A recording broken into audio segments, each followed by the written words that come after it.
பங்குச்சந்தை வர்த்தகத்தில் 1 லட்சம் கோடி ரூபாயை இழந்த ஜென்சி தலைமுறை. இந்திய பங்குச்சந்தையின் பிம்பம் வேகமாகவே மாறி வருது. ஒரு காலத்துல அனுபவம் மிக்க மூத்த முதலீட்டாளர்கள் மட்டுமே ஆதிக்கம் செலுத்திய இந்த துறையில இன்று 20 வயதை கடந்த ஜென்சி தலைமுறையினர் அதிக அளவுல கால் பதித்திருக்கிறாங்க. ஆனா அதிக லாபத்துக்கு ஆசைப்பட்டு இவர்கள் எடுக்கும் பேராபத்து நிறைந்த முடிவுகள் பெரும் நிதி இழப்பிலேயே முடிவடைகிறதா புள்ளி விவரங்கள் மூலம் தெரிய வந்திருக்கு. இந்திய பங்குச்சந்தையில் 30 வயதுக்கு உட்பட்ட முதலீட்டாளர்களின் எண்ணிக்கை கணிப்புகளை விட மிக வேகமாக அதிகரித்து வரதா தெரியுது. இந்தியாவின் மொத்த முதலீட்டாளர்கள்ல 30 வயதுக்கு உட்பட்டவர்களின் பங்கு தற்போது 37.9% உயர்ந்திருக்கு. 5 ஆண்டுகளுக்கு முன்னாடி இது வெறும் 23.5% மட்டுமே இருந்தது. அதே நேரம் தேசிய பங்குச்சந்தை தரவுகளின்படி இந்திய முதலீட்டாளர்களின் சராசரி வயது 2020இல் 38 இருந்தது. இப்போ 33 குறைந்திருக்கு. நாட்டோட மொத்த டிமேட் கணக்குகளின் எண்ணிக்கை 23 கோடியை தாண்டி இருக்கு. இதுல புதிதாக தொடங்கப்படும் 4/3 கணக்குகள் 30 வயதுக்குட்பட்ட இளைஞர்களுடையதுன்றது புள்ளி விவரமா இருக்கு. இளைஞர்கள் பாரம்பரியம் மிக்க வங்கி சேமிப்பு, தங்கம் அல்லது ரியல் எஸ்டேட் துறைகள்ல முதலீடு செய்யறதை தவிர்த்து பங்குச்சந்தையை தேர்வு செய்ய காரணம் என்ன என்பது அநேகம் பேரின் கேள்வியா இருக்கலாம். பட்டதாரிகளிடையே அதிகரித்து வரும் வேலையின்மையும் பாதுகாப்பற்ற வேலை சூழலும் தான் இளைஞர்களை விரைவான வருமானத்தை தேட தூண்டுது. 15 முதல் 26 வயதுடைய இளைஞர்களிடையே வேலை வாய்ப்பின்மை 11.9% இருக்கு.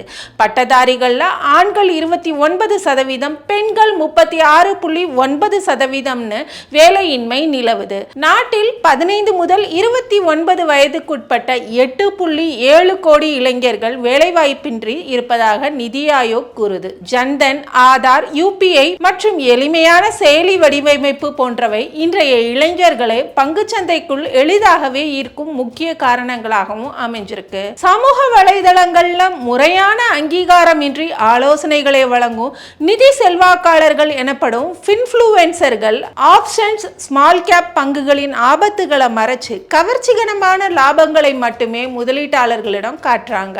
ஆன்லைன் கேமிங், ஃபேண்டசி விளையாட்டுகளுக்கு தடை விதிக்கப்பட்ட பின்னாடி விரைவாக பணம் ஈட்ட நினைக்கும் இளைஞர்கள் பங்குச்சந்தையின் ஆப்ஷன்ஸ் வர்த்தகத்தை நோக்கி நகர்த்தி இருக்கு. இதனால் ஜென்சியின் அனுபவமின்மையும் பேராசையும் சேர்ந்து இளம் வர்த்தகர்களுக்கு மிகப்பெரிய நிதி பேரழிவையே ஏற்படுத்தி இருக்கு. செபி வெளியிட்ட அறிக்கையின்படி F&O வர்த்தகத்தில் ஈடுபடும் 91% தனிநபர் வர்த்தகர்கள் நஷ்டத்தையே சந்திச்சிருக்கிறாங்க. கடந்த நிதியாண்டுல மட்டும் இந்த இளைய தலைமுறை வர்த்தகர்களின் நிகர இழப்பு 41% அதிகரிச்சிருக்கு. 1 லட்சம் கோடி ரூபாயை தாண்டியுள்ளது என்ற அதிர்ச்சி அளிக்கும் தகவலும் வெளியாகி இருக்கு. F&O வர்த்தகத்தில் ஈடுபடும் 30 வயதுக்குட்பட்டவர்களின் எண்ணிக்கை 31 43% உயர்ந்திருக்கு. தொடர்ந்து நஷ்டமடைந்த போதிலும் 75% அதிகமானோர் மீண்டும் மீண்டும் வர்த்தகம் செய்து பணத்தை இழக்கிறாங்க.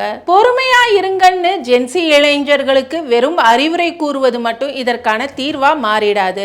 அதற்கு பதிலாக பங்கு வர்த்தக செயலிகளின் வடிவமைப்பு மற்றும் விளம்பரங்கள் மீது செபி கடுமையான கட்டுப்பாடுகளை கொண்டு வர வேண்டும். இந்த சூழல்ல மாணவர்கள் தங்களோட முதல் வர்த்தகத்தை தொடங்குறதுக்கு முன்னாடியே அவர்களுக்கு சரியான நிதி விழிப்புணர்வை பள்ளி மற்றும் கல்லூரிகளிலேயே வழங்க வேண்டியது காலத்தின் கட்டாயமா இருக்கு.